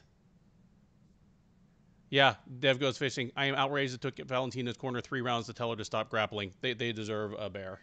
Yeah, for sure. All right, let's get to the Bulls. So these ones who had a good night. I have a lot on my list. So I have I have my three, and then I have backup ones. So I'll let you go, so I'll cross out ones you didn't pick, and then I'll add the other ones. So give me three Bulls. Okay. Bulls. Mahashata. You know, like even as I say, I don't see top 15 upside in him until he really fixes some of his defensive flaws. You know, right now, maybe he's a lightweight Michel Pereira. That's not a bad thing to be. Like, be wild, give us a crazy show, and he could probably start stringing together wins if he gets with like the right team or just kind of reinvents like his striking game. Whaley Zhang. She knew that this was probably a title eliminator anyway, but she won in such a way as to leave no doubt. Like, that was about the last thing I expected from her, was that thorough of a domination. It was too much to hope that we would get another absolute classic, but that was a one-sided shellacking. And my number one, Jack Della Maddalena. I won't repeat it all, but just, it said while we talked about this fight, he won't get the same shine as the three undefeated like mega prospects in that division, but there's no reason he shouldn't, because his losses are so early in his career as to be irrelevant. Yeah, I think it was. I forgot who. I think it might have been Jade Bunky. I could be wrong. I forget who mentioned that he was only like a teenager when he lost those. Yeah, I had all three of those on my list, so I'll go with three more. Jake Matthews. I mean, he looked incredible. He's won 4 of his last 5. He's still pretty young, kind of just hitting his stride. It looks really good. His stock went up for me. My number 2, I never do this, but I'm going to put someone in a loss on my card. It is not Glover Teixeira. It's Talia Santos. She arguably beat Valentina Shevchenko tonight with one eye closed for, what, three rounds? Like the final 2 rounds. Okay, 2 rounds. Okay. 2 whole rounds. Two plus rounds with fighting with one eye. And arguably that it was 2-1 for most people on MMA decision. But still, the point is there was MMA media members that I respect, including myself, gave it to Santos. And my number 1, and if you listened to the show before, you probably could have figured out my number 1. It's kind of my rule. If you win a UFC title for the first time, you're going to be number 1. So Yuri Prohaska is number 1 on my list. Regardless of how his run will go, he will have his name in the record books forever. So congratulations to Yuri Prohaska. And incredible. I mean, we keep giving it to Glover Teixeira for a lot of people kind of saying, oh my God, you blew in the last 30 seconds. Shout out to a guy who dug deep in the last 30 seconds in a fight that he looked like he would lose. So congratulations to Yuri Prohaska. A couple any other bulls you want to read out there from the listeners? Oh, I mean, they're mostly echoing ours. Yeah. Jade Bunk says Yuri, Whaley, and Maddalena. Dev says Glover has to be a bull after this, regardless of the outcome. He's a legend. At the very least, he's not a bear. Kind of like I said, like if considering he lost and got finished, his stock doesn't go down. Dev also says Whaley is the best 115 on the planet right now. RC Kim says, I hope Esparza had a nice wedding. Completely off topic, but I thought it was charming that he wished for that. Nice guy. RC Kim also says, if you want to push a dominant champion to the limit, just book them against the Santos. I like that. Okay, yeah. That's a good point. Yeah. That's it for Bulls and Bears. All right. We already did a grade. So the hardest question, I've been taking notes of people who've been killing it in the chat all day. I have like 3 people in my lead, so I got to pick one of them, but I'll let you go first. Who is your listener of the evening? The chat was fantastic as always. I thank you guys for always listening. It's 3:15 a.m. Who's your listener? Oh, I mean, we had some fantastic folks in the chat, but I am going to give it to Jade Bunk. Yeah. He was like there right at the beginning. Has had some good takes on pretty much every question we've thrown out there. Some nice one-liners. Always nice to get some zingers back from the chat. So I will give my my listener / chatter of the night to Jade Bunk. All right. I didn't want to 50K in the mail. Yeah, I didn't want to go. I didn't want to give 3 out, so I'm glad that you picked one of the people that were on my list. So I'll give 2 out. I'll give it a tie. RC Kim and Chris Wiz, I thought they both killed it. I kept saying their name all night. I think they both did really good. So those are our 3 listeners tonight. But as always, we love all the listeners. You guys are fantastic, especially the ones who do it live. Yeah, we obviously love the people who go afterwards, but the live feel. If you guys watch and you're not in the chat, get in the chat, guys. Have fun. Yep. And that's it, man. We'll be back. We already taped a preview for the Calvin Kattar versus Josh Emmett card, and then we'll be back next week recapping. I'm not sure exactly. We might have some changes as Ben might be on. I don't know. I don't think I'm going to be on site, so I'll be here to be on the recap no matter what. So, all right, guys, thank you so much. We'll see you guys.